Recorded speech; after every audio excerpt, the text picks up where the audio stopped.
सुप्रभात बच्चों, आज हम अपनी हिंदी पाठ्य पुस्तक में छठे अध्याय का अध्ययन करेंगे। केदारनाथ अग्रवाल। केदारनाथ अग्रवाल का जन्म उत्तर प्रदेश के बांदा जिले के कमासिन गांव में सन 1911 में हुआ। उनकी शिक्षा इलाहाबाद और आगरा विश्वविद्यालय से हुई। केदारनाथ अग्रवाल पेशे से वकील रहे हैं। उनका तात्कालिक साहित्य आंदोलनों से गहरा जुड़ाव रहा है। सन 2000 में इनका देहांत हो गया। नींद के बादल, युग की गंगा, फूल नहीं रंग बोलते हैं, आग का आईना, पंख और पतवार, हे मेरी तुम, मार प्यार की थापे और कहे केदार खरी खरी इनकी प्रमुख काव्य कृतियां हैं। उन्हें सोवियत लैंड नेहरू पुरस्कार और साहित्य अकादमी पुरस्कार से सम्मानित किया गया। केदारनाथ अग्रवाल प्रगतिवादी धारा के प्रमुख कवि माने जाते हैं। जन सामान्य का संघर्ष और प्रकृति सौंदर्य उनकी कविताओं का मुख्य प्रतिपाद्य है। उनके यहाँ प्रकृति का यथार्थवादी रूप में व्यक्त हुआ है, जिसमें शब्दों का सौंदर्य है, ध्वनियों की धारा है और है स्थापत्य कला की धारा। संगीतात्मकता उनके काव्य की एक अन्यतम विशेषता है। बुंदेलखंडी समाज का दैनंदिन जीवन अपने खुलेपन और उमंग के साथ उनके काव्य में अभिव्यक्त हुआ है। केदार कविता की भाषा को लोक भाषा के निकट लाते हैं और ग्रामीण जीवन से जुड़े बिंबों को आत्मीयता के साथ प्रस्तुत करते हैं।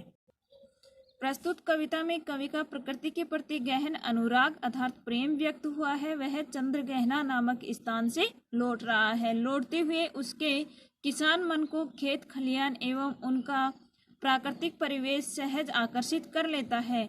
इस कविता में कवि की उस सृजनात्मकता, कल्पना की अभिव्यक्ति है जो साधारण चीजों में असाधारण सौंदर्य को देखती है और उस सौंदर्य को शहरी विकास की तीव्र गति के बीच भी अपनी संवेदना में सुरक्षित रखना चाहती है। यहाँ प्रकृति और संस्कृति की एकता को व्यक्त किया है कवि ने। कविता है चंद्रगहना से लौटती बेर।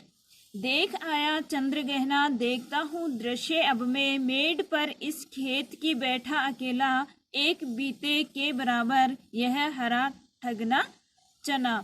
यहाँ पर कवि कह रहे हैं कि मैं चंद्रगहना नामक स्थान को देख करके वापस लौट आया हूँ और अब मैं देखता हूँ कि एक खेत की मेड पर बैठ करके मैं देखता हूँ कि एक बीते अर्थात एक बालिश के बराबर यह छोटे कद का चने का पौधा जो बांधे मुरेठा शीश पर छोटे गुलाबी फूल का, जो अपने सिर पर पगड़ी बांधे हुए है छोटे गुलाबी फूल का, अर्थात उस चने के पौधे पर छोटे छोटे गुलाबी फूल आए हुए हैं और वो फूल ऐसे लग रहे हैं कि जैसे चने के पौधे ने उन फूलों की पगड़ी पहन रखी हो।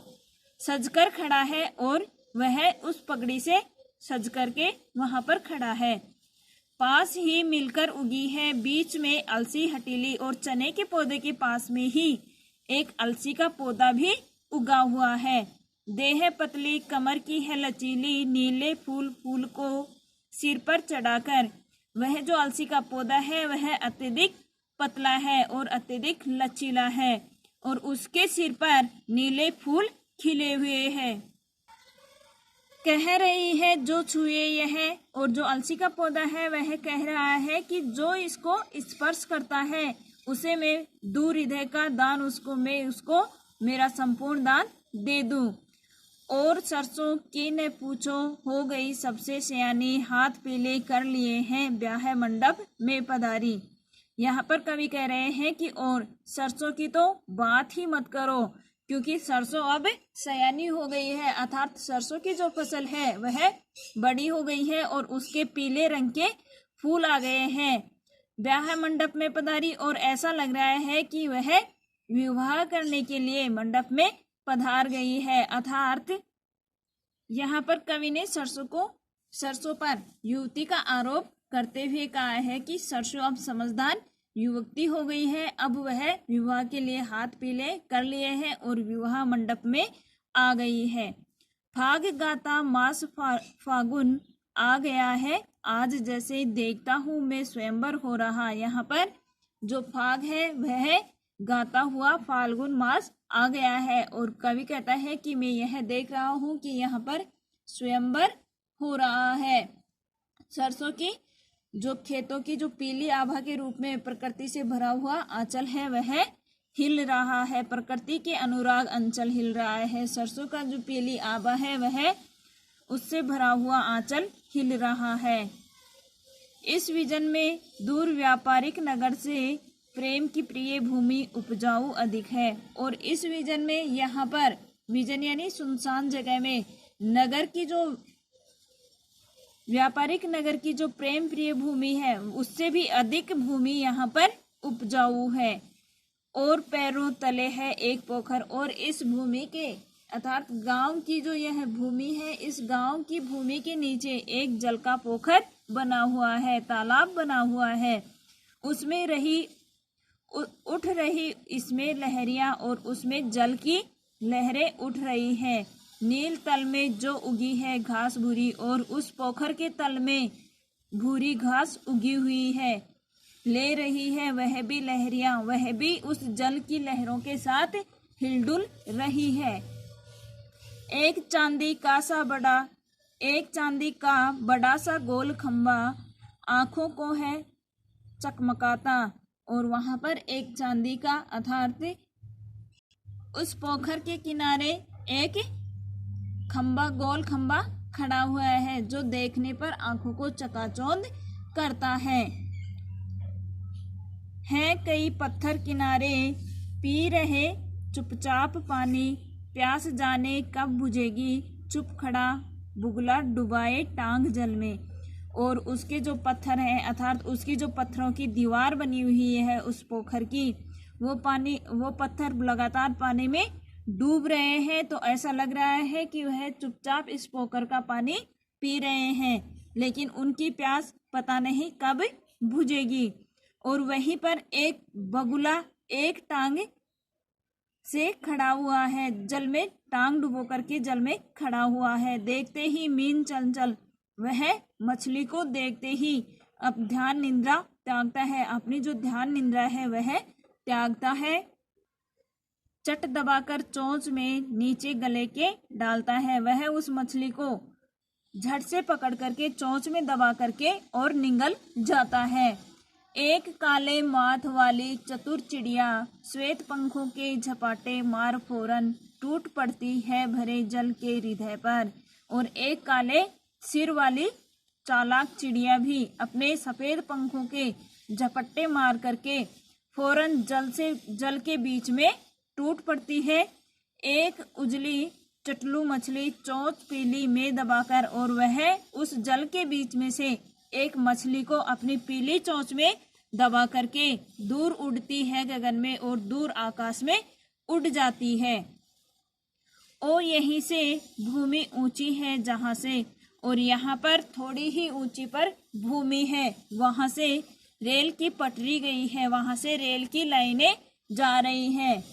ट्रेन का टाइम नहीं है और रेलगाड़ी का निश्चित समय नहीं है। मैं यहाँ स्वच्छंद हूँ। कवि कह रहे हैं कि मैं भी यहाँ पर स्वतंत्र हूँ, अर्थात मेरा भी कोई निश्चित समय नहीं है कि मैं यहाँ से इस सौंदर्य को देखते हुए कब यहाँ से जाऊंगा।